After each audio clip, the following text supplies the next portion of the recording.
Nega aynan ushbu bazalt mineral tolasini tavsiya etganim va uy egalariga uylarini isitish va sovutish mavsumida pullarini qanchalik tejab berishini men sizga bu obyekt misolida tushuntiraman.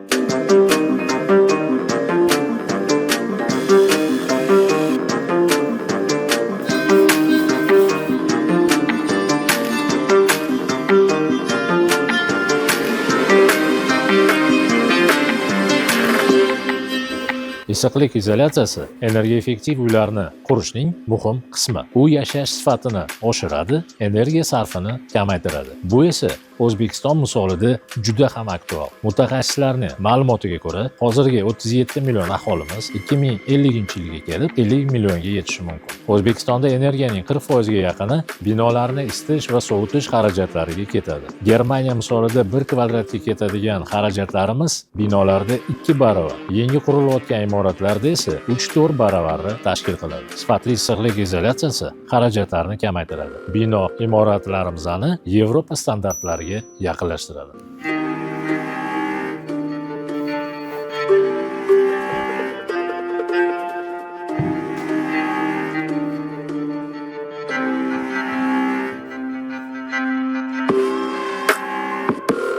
Shu munosabat bilan 2026-yildan uy egalariga Teplodoktor Yevropa standartlariga javob beruvchi issiqlik izolyatsiya xizmatlarini yo'lga qo'ydi. Gap isboti bilan Teplodoktor ushbu obyektda qurilish va me'yor qoidalariga asoslangan holdagi hisob-kitoblardan so'ng uy egalariga 100 mm dagi Knauf Insulation barqaror va ishonchli bazalt mineral tolalarini montaj qilishni tavsiya qildi.